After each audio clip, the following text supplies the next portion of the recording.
everybody in the cabin. Why was this area so well defined? This is the back of Andrew's head in front of me here. In front of him again is Tom and his daughter Claire. Sitting in the front seat is Sally. And we're just panning across to Josephine there, sitting in the front, and sitting next to me is Glenn. Camera at the ready as well. Camera at the ready as well. It sounds as though and feels as though this is going to be a rough ride. But nevertheless, it's not that I'm nervous or shaking, it's just the... it's the rough ride. It's not that I'm nervous and shaking neither, it's just the rough ride. But we're heading to the Ari province, so about to the Noah's Ark site. As I pan out the window, you can see the hills that we're passing. It's a beautiful day. Absolutely lovely day. So the road is pretty rough. The driver's kamikaze, and you can see on the hill there. I can hope you can actually see it. To get past this truck. Graham, I asked Sally, that is snow. It is snow? Yes. Okay. I've just been corrected again for about the 27 millionth time in my entire life. 28, I think. 28 millionth time in my life. You can see we've just been informed that it is snow on the mountains. You can see the sign up on the hill there with the crescent moon and the star. Yes. Being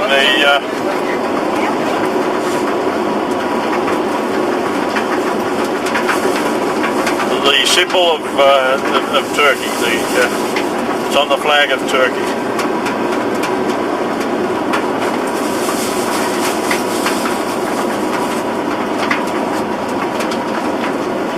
Does anybody know what I'm trying to get here is a shot of the mountains showing the snow.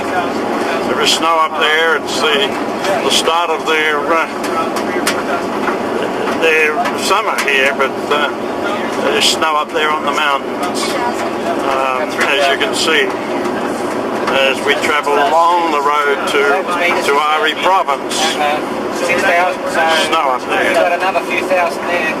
5 or 6,000. 5 or 6,000. Jerusalem's actually not much higher than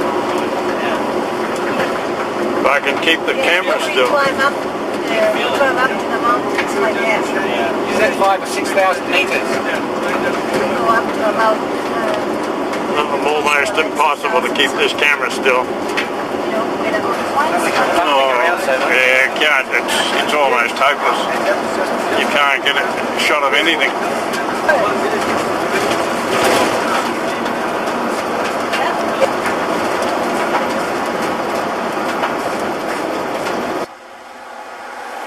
Has been constructed by Alexander the Great. This is on the way to Ari province. We probably can't get a very good look at it through that foliage, but maybe on the way back we can get something. But a castle with turrets and everything constructed by Alexander the Great. We've stopped on the way to have a look at a little stream that's running beside the road, and we're actually taking some footage of the oldest bridge, or one of the oldest bridges in the world. So as we pan along the little stream, and then we come to one of the oldest bridges in the world.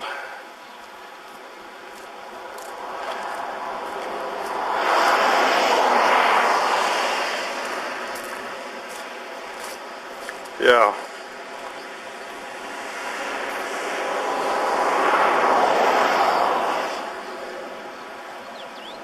And I'm getting here I can hardly see. But nevertheless, I think I've got most of what I want.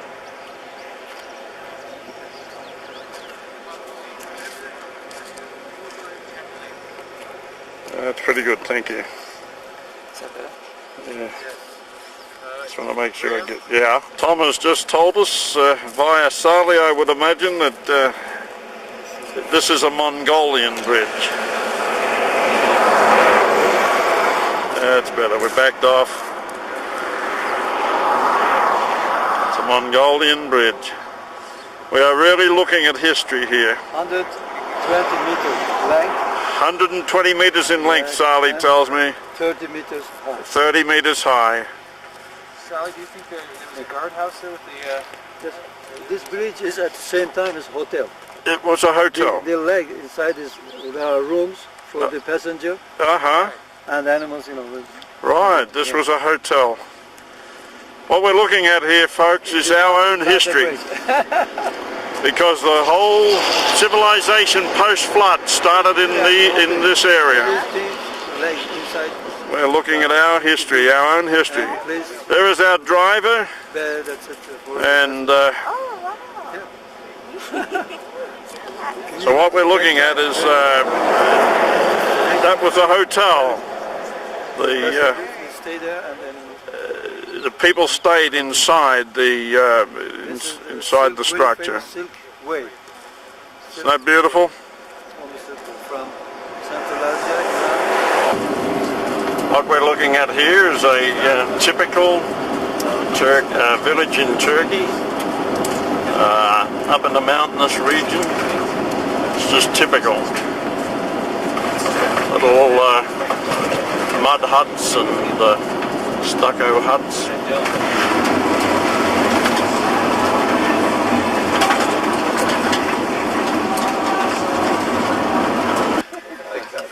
We've just stopped for a few moments in a place called Agri, which is on our way.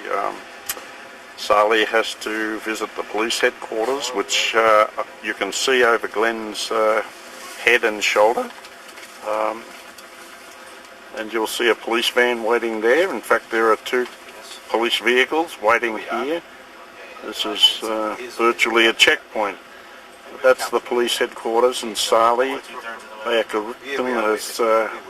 has to go over there and get us permission to go through.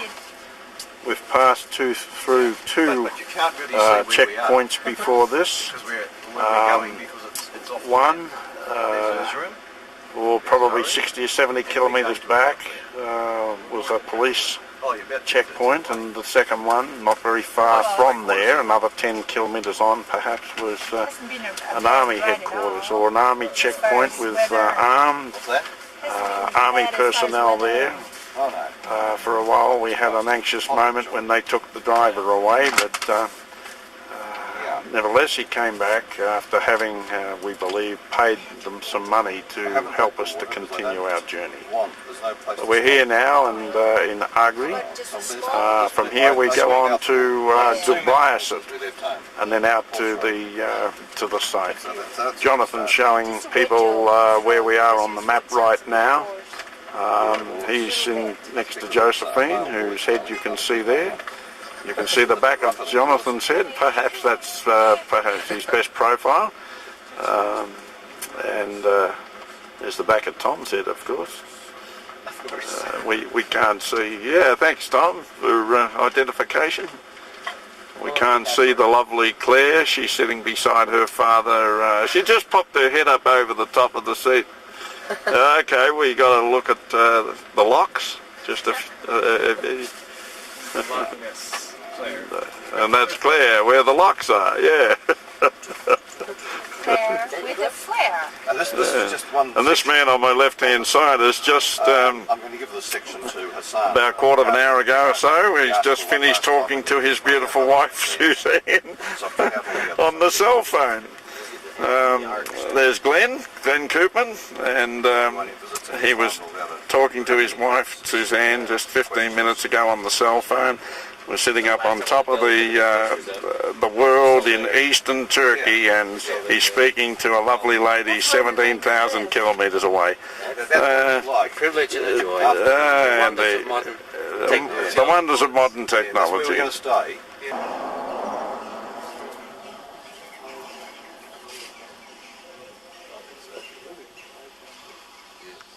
Put you back on.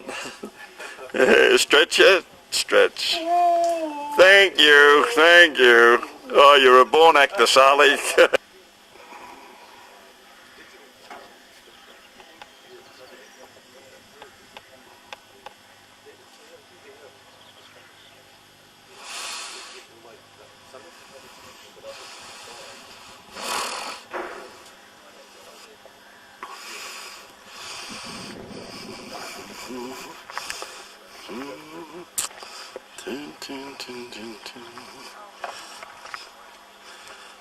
We're probably about 10 kilometres outside Agri, heading toward Dugbayasit, and we've stopped for a 5-minute or 10-minute break, perhaps because the driver needs a cup of coffee. It's a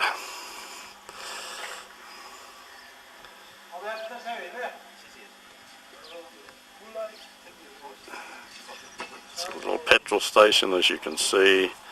The guys are inside and the gals are inside, taking advantage of the break to be able to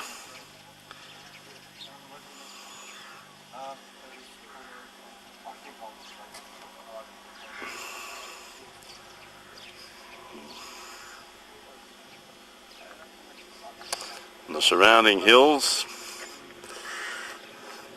What we've got here is the surrounding hills, and way in the distance you can see the mountains with still heaps of snow on them, actually. I'll see if I can get in there, see if I can focus on it.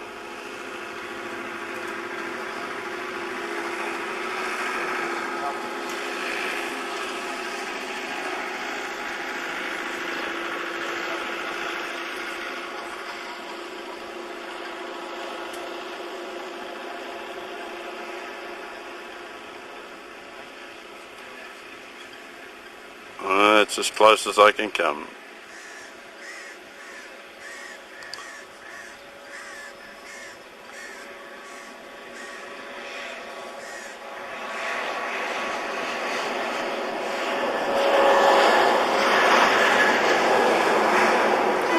Yeah. Very straight.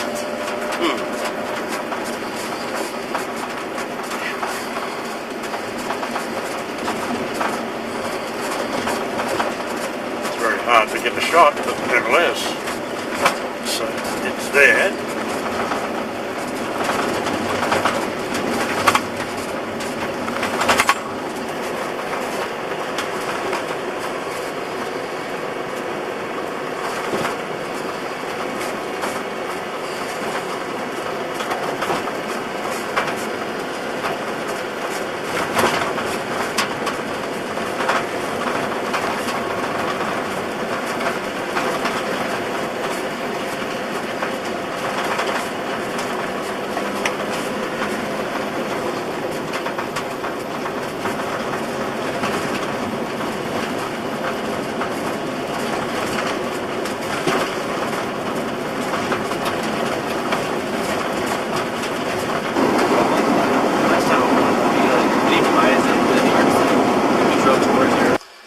We're now in the Erzurum Hotel, where all the history of the early days of Ark verification took place. You're actually standing now in the room where Ron and Danny, I think it was, Hello. was staying in. I'll come down. I'll get the bag. 5 minutes. And Thank you. this is the room which Ron and the boys escaped from in those early days when those angry Turks were racing up the stairs to do them some harm. We're now approaching the window out which they escaped, down onto the roof of the building below, and then ultimately down to the street level. And they got away with their lives. And that is absolutely tremendous. Otherwise we wouldn't be having the benefit of all the work that Ron and the boys and Jonathan have done over the years. We are really truly a privileged people to believe in this. But what you're looking at here is the escape route.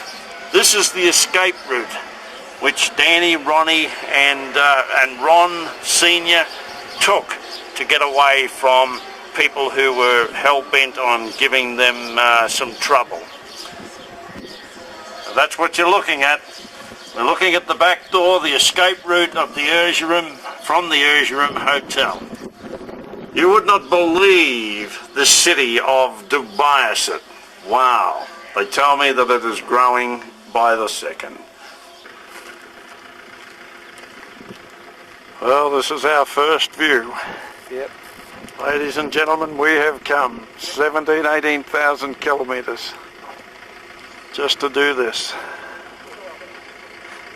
What you're now looking at is Noah's Ark, the remains of Noah's Ark.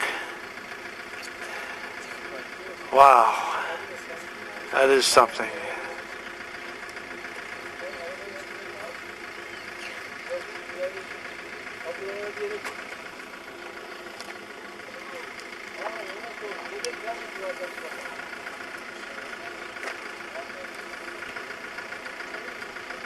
What you're looking at.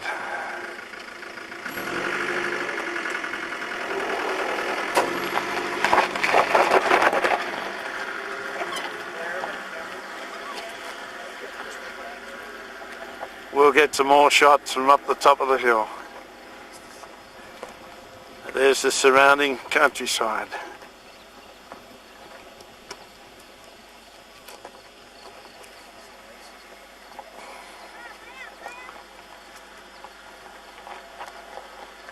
We have come a long way to see this.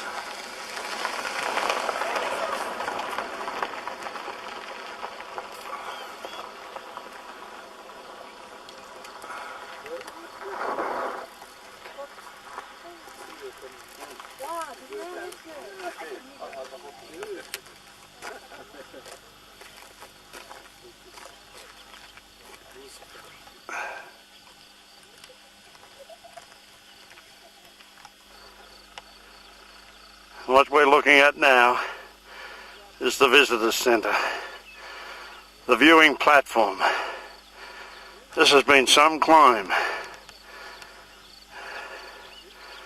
as you can hear from my restricted breathing. This is some climb. That's what we're looking at, is the visitor center. We can't see the ark from here, it's down to our left.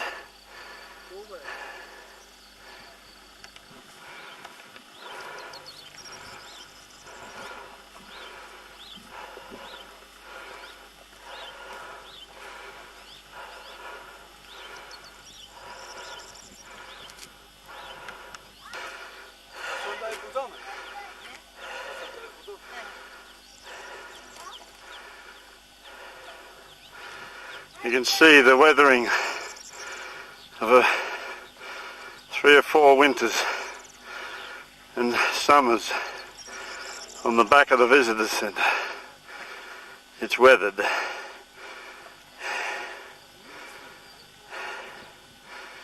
It's harsh climate. I'd imagine the buildings of this climate weather quite harshly.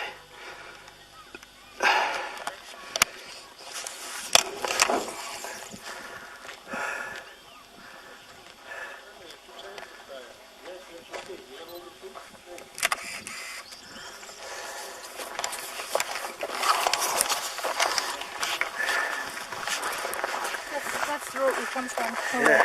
We'll come over the mountain. You come over the mountain. Yeah, through that village, right through the village. And come down here.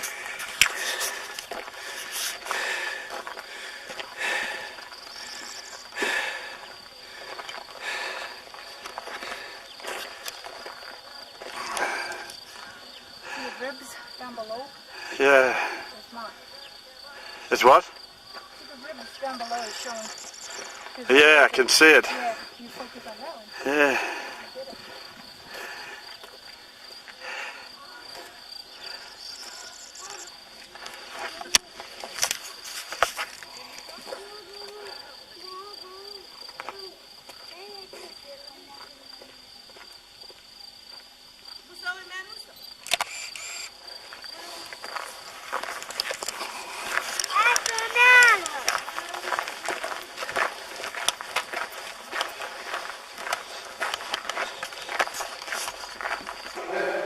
And we're recording this. Thank you. Thank you, that's enough.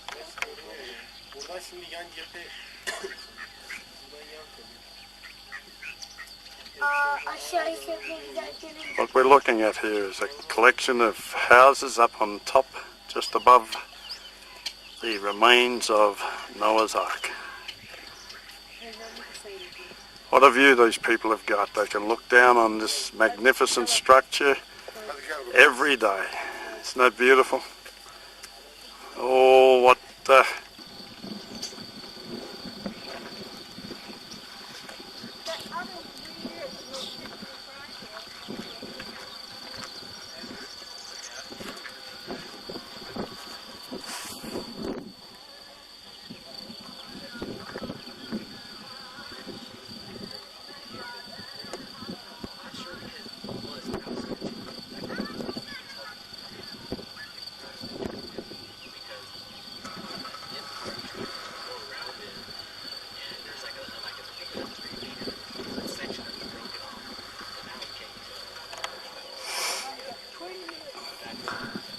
what? The point is, around this, you can really see it in the photograph. Now you can't tell. Yeah, it's fallen quite a bit of it. There? Oh! No, this whole thing Get someone to hold that. I don't know. Claire? It's pretty hard for you to take a picture. So this camera's kind of complex. So I'll try to point it to it. Well, we gotta focus or what?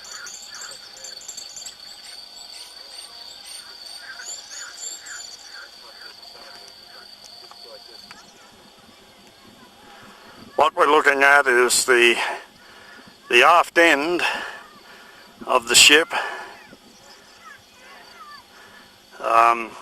down where these sheep are, where the sheep are grazing. If only they knew that their forebears, their ancestors, actually came to this location on this ship, and now they're having the privilege of being on the same ship as their forebears came. Or have a look at those rib timbers. This ship, the remains of this mighty boat,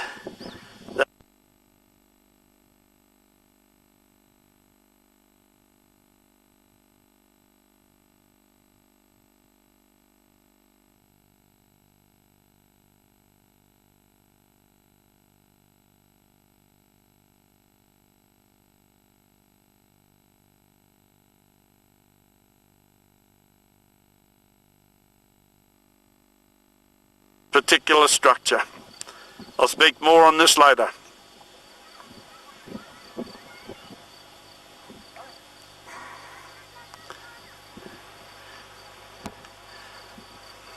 There is the Iranian border,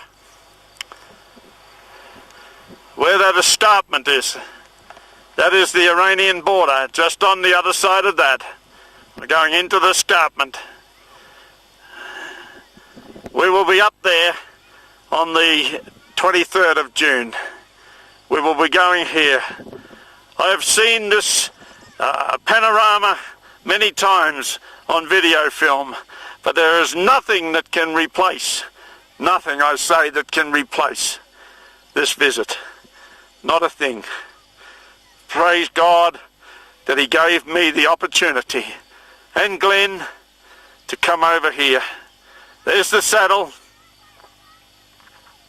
There is the saddle. We've seen it many times. It's impossible once here not to continue to film above the ark. It's Sabbath the 10th of June in the year 2000. We're looking again. Just keep panning.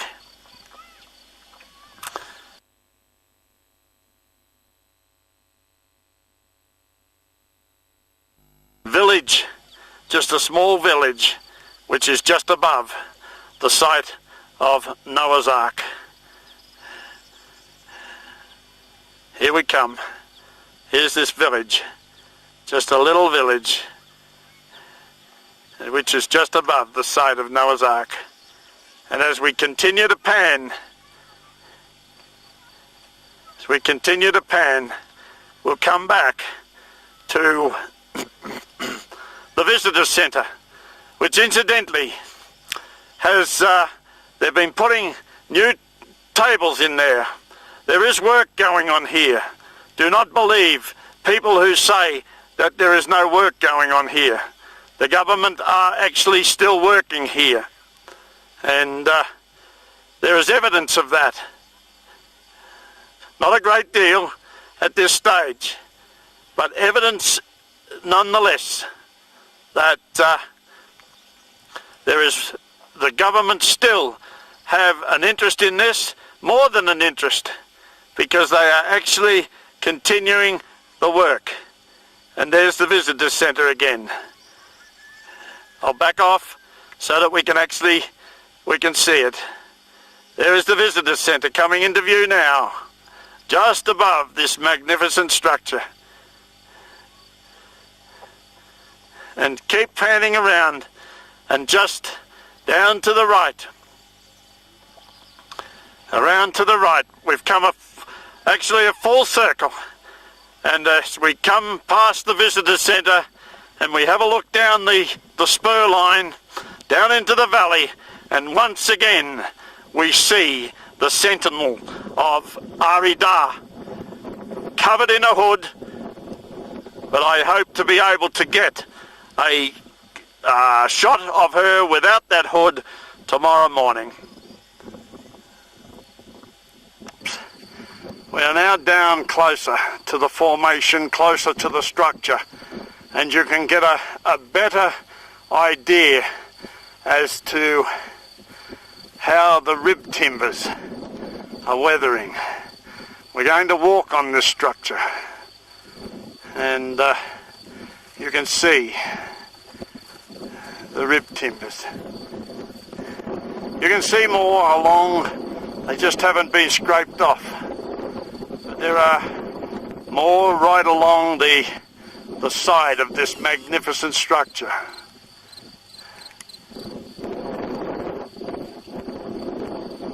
We just pan back a bit. I've actually panned down, and you'll see the team, the expedition team.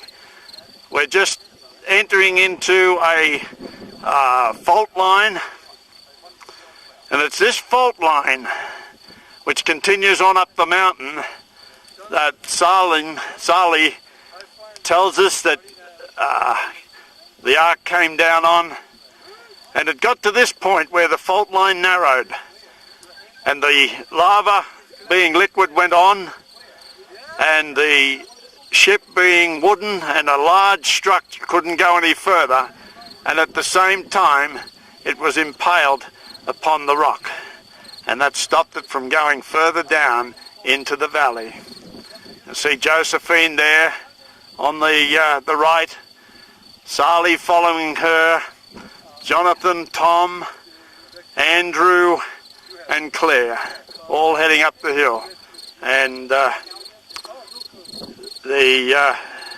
my mate and myself, my mate Glenn and myself, will go on. Here comes Glenn into the picture now. He's been a rock of Gibraltar to me, and I just love him so much, and I've appreciated his company. The rib timbers, and there on the right of the rib timbers are the expedition team. Tom's at the back with Sally, Jonathan, Josephine, and right there in the middle between Sally and her father Tom is Claire. Okay. I'm just going to zoom in, guys and gals. Here come the rib timbers. You can see them quite plainly. What else can they be? Tell us, Sally, does this sort of structure form naturally in nature?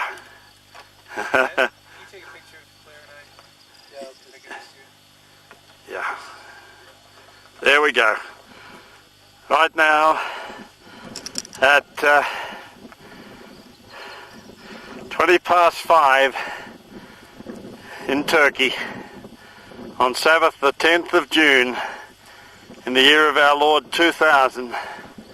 I'm standing in the middle of what I've now, always for a long time now, have firmly believed is the remains of Noah's Ark. I'm actually standing looking across to the west at the visitor centre, which Sali Beirutikan has now told me that he forced the government of Ari, or the governor of Ari, or persuaded, not forced really is the word I suppose, to build the visitor centre in this particular spot. And what a magnificent job has been done. It has weathered like this structure, not as much, but it has still weathered and is in need of repair. And I feel sure that if funds were available, Sali Badrutikan would dearly love to be able to do some repairs.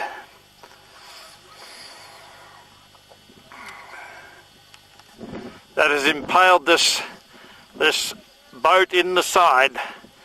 We find Tom Andrews, Dr. Tom Andrews, and his lovely 14-year-old daughter, Claire.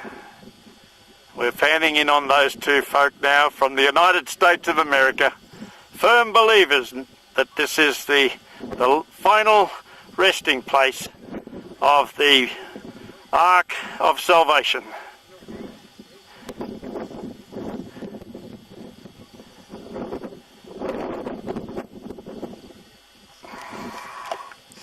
What we're now filming is the actual location. Jonathan is pointing to the actual location where the American team, 1960, led by, I can't think of his name now.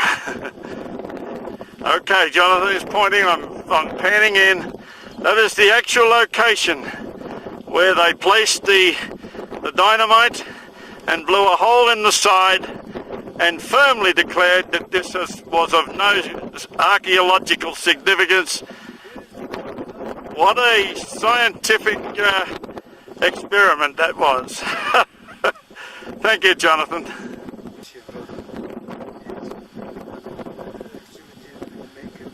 We're looking from the center of the structure toward the aft, looking back down into the valley. I am now standing on the actual bow of the ship, looking back down. It's almost full length. It's getting very chilly up here. I'm standing on the bow of the ship. It's almost impossible not to get the sensation that you are actually standing on the ship. Yeah, that's the man, George Vanderman. And I'm looking straight down.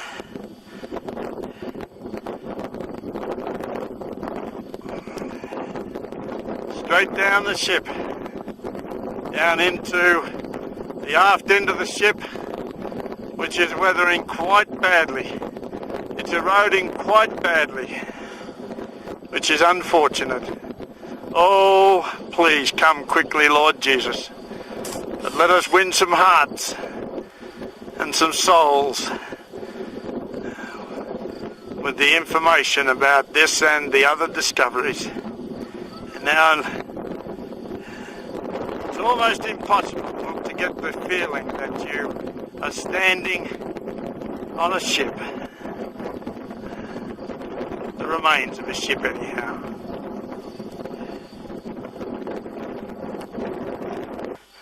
Now standing below the place where they actually blasted the hole in 1960 during the expedition with George Vanderman, Rene Nürbergen and Bill Shea and others were on that original expedition, and Time magazine wrote it up. I'm now looking at the place, exactly at the place where they carried out that experiment.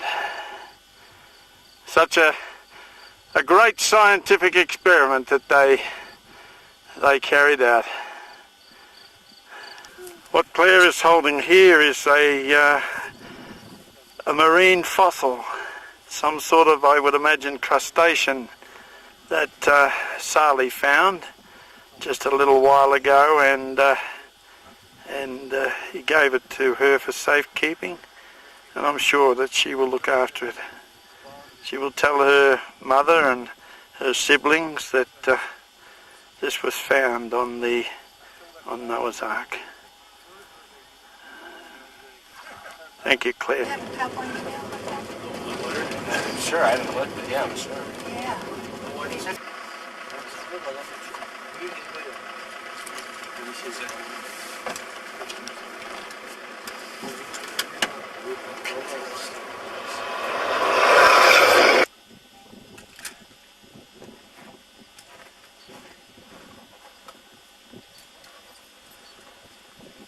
One of those is Elvis, is it? Yes, it is. Oh, he'll be happy. Wait, I'm not finished. I haven't got my...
Must be pretty close to it here.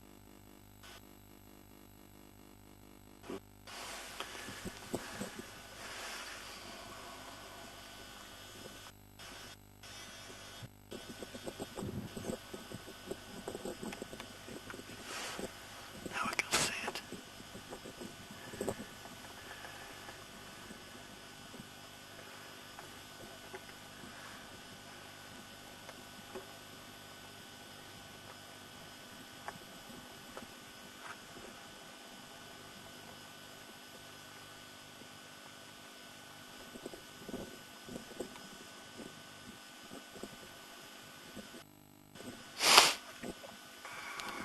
Go back out again.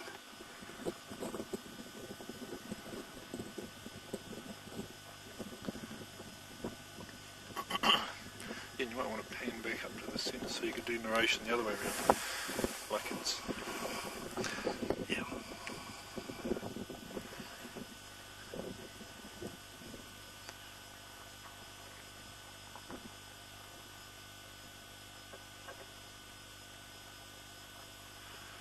And just zoom in on the centre.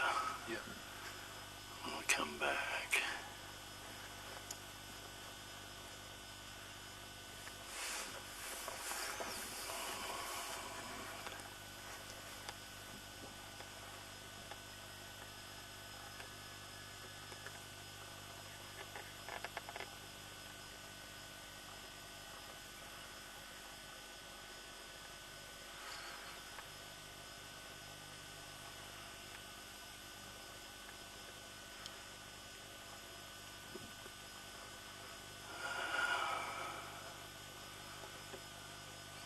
Pretty poor light.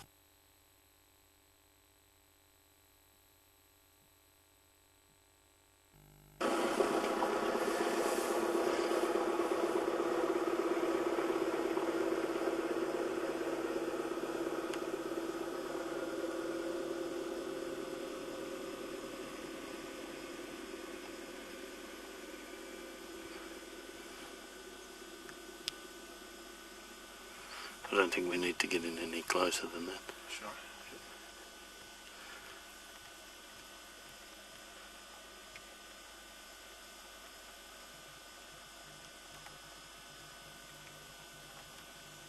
You've got to learn to not stop.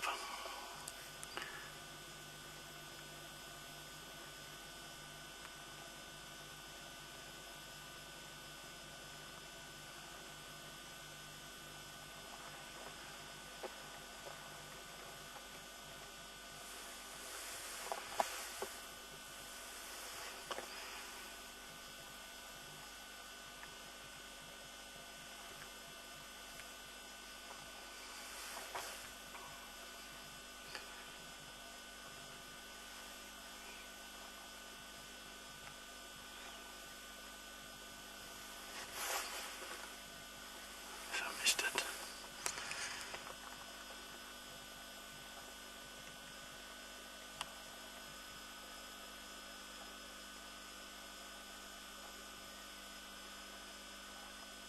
I can't see it.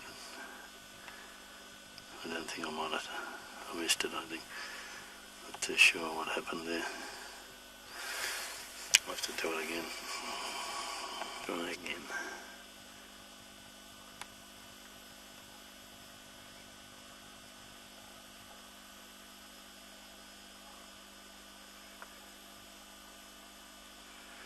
It's about all we need.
sense of it.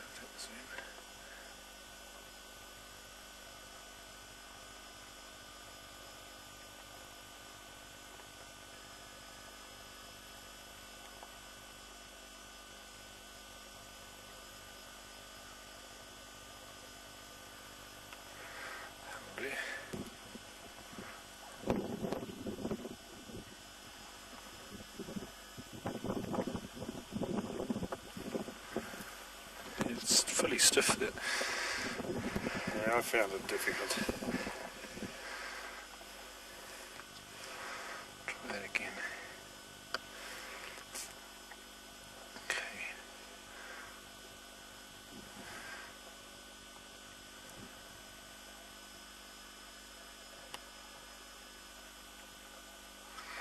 It wants to turn the whole tripod when you turn the handle.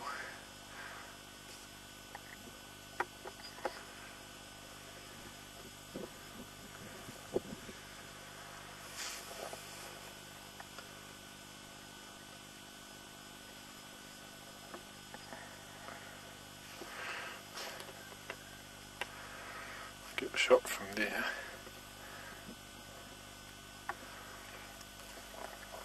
Slowly pan around.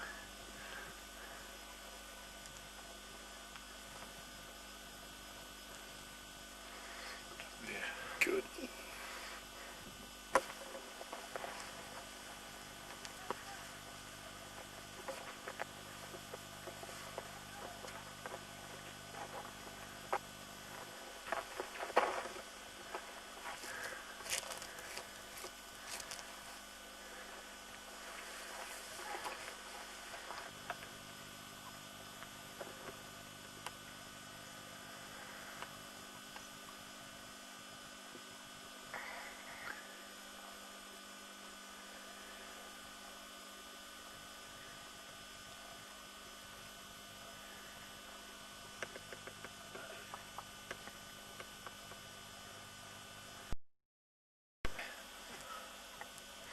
What, to get permission to go up to the ridge? At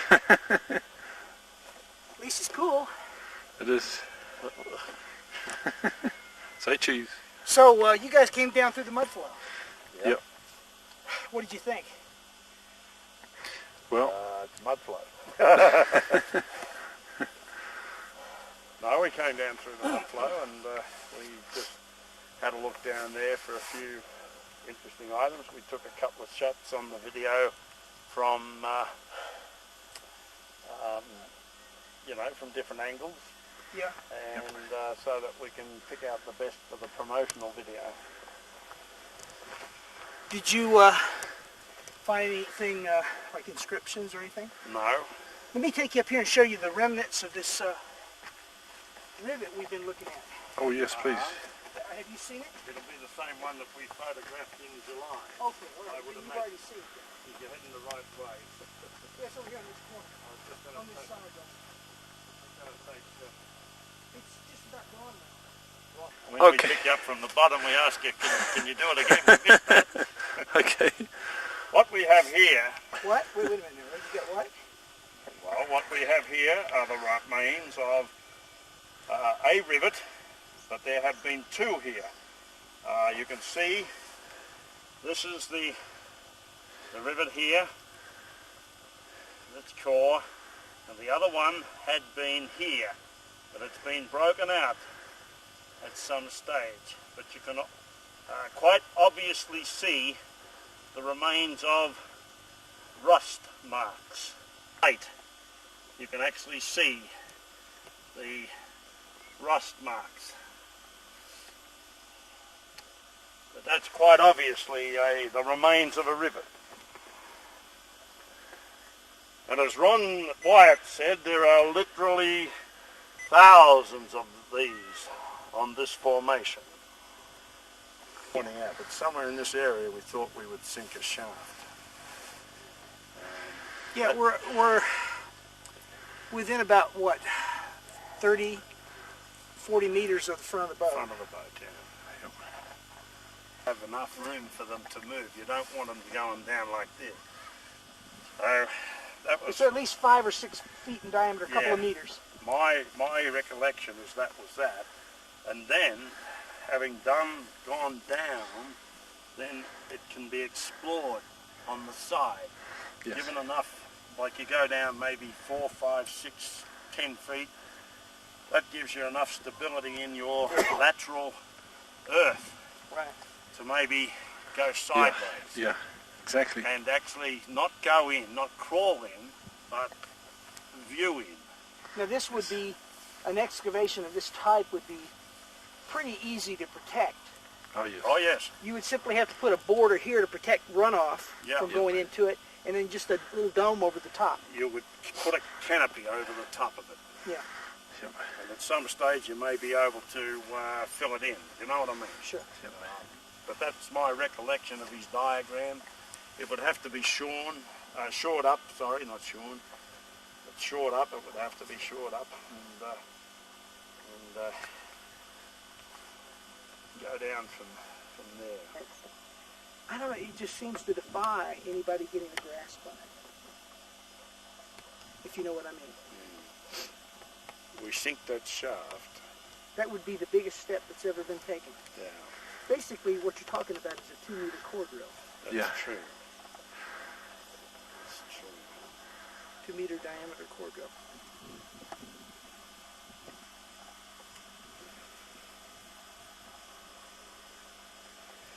Potentially a piece of ballast. Enough. What does it look like? Huh? What does it look like? Well, it does look like Something. something has been impressed or pressed into it, maybe while it was soft. In this area here.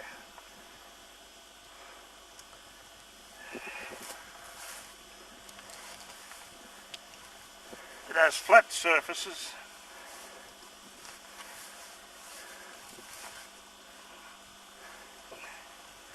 It does too. But the most interesting piece is this piece here. It's,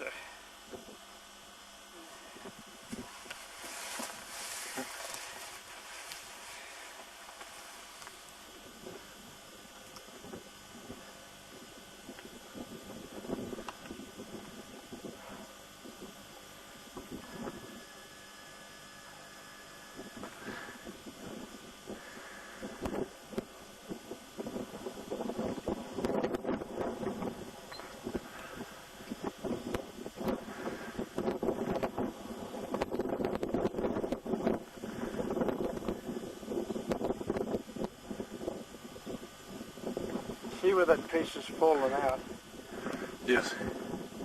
where we just walked through before.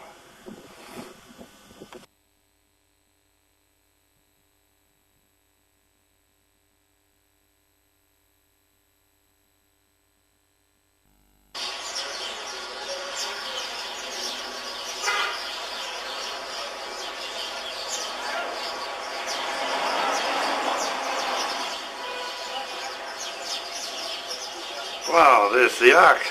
Oh, dear me.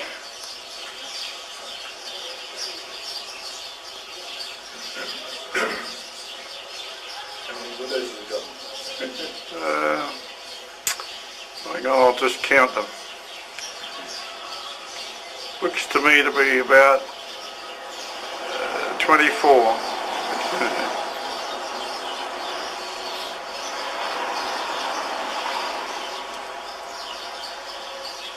Bilmiyorum, geçen de bir 500 kişi demişlerdi. Onu bir gezdim.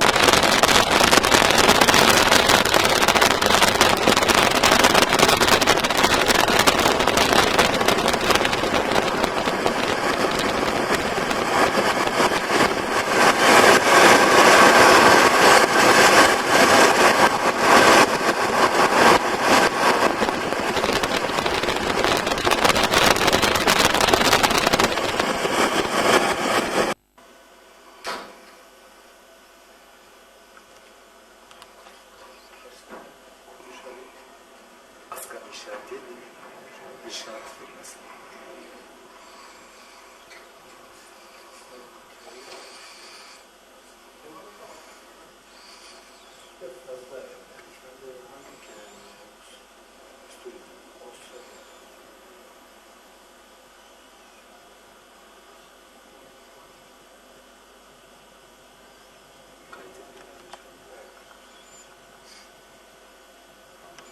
Bu arkadaşına bir toplantısı olacak.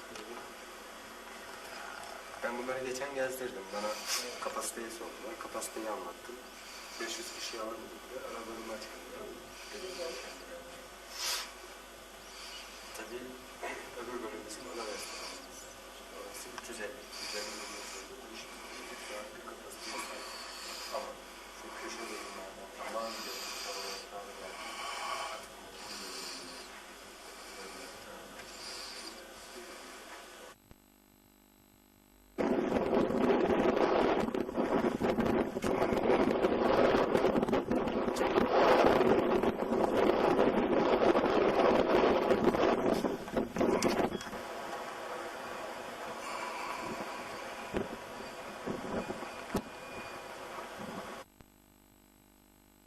certainly been chiselled out, so this one may well be a hole for a candle. Yes, this is clearly not an anchor stone. It's not an anchor stone. It's a gravestone. I think Noah would have been bereft of all his senses had he tried to drill a hole for an anchor stone on that side of an anchor stone. I think it would have been tilting like that somewhere, if you know what I mean. Has it been higher?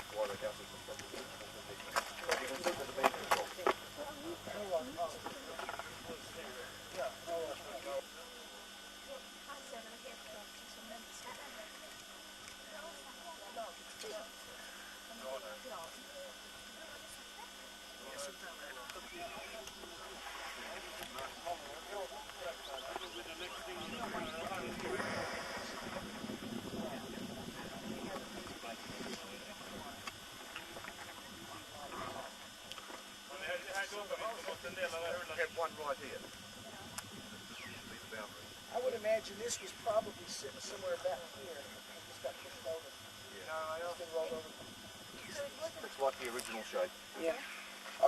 And that cross was probably added during the Byzantine time, like a lot of the other crosses. Yeah, I think so too. I think the main thing was there was a rainbow here, and then there was a pictogram here. It looks like somebody's attempted to chip it away. You see the cross is obviously later. It's just like in Egypt when they have inscription over the old one. They just chisel it harder and destroy the background. You see it's fluorescent. Put it over UV. Man ser ju där till exempel på den där stenen och även där. You're not going to get it out of This is, I think, the important part was where the people were, like on the sketch that you have. Yeah, I think this, I've been obvious. Of Noah's house, Aaron will take you up to the altar, and this is a place where it could very well have been heard.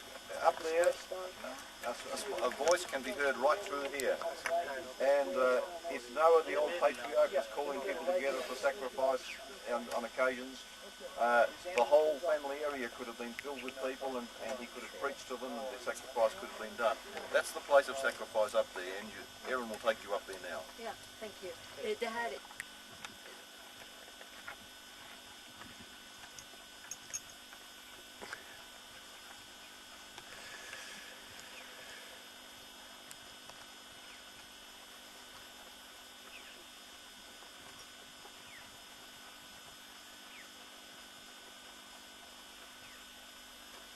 You're going to work this area right here.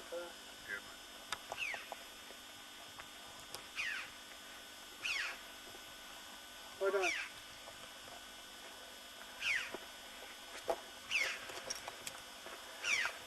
Just start by just walking straight across and see what happens. See what we've got here.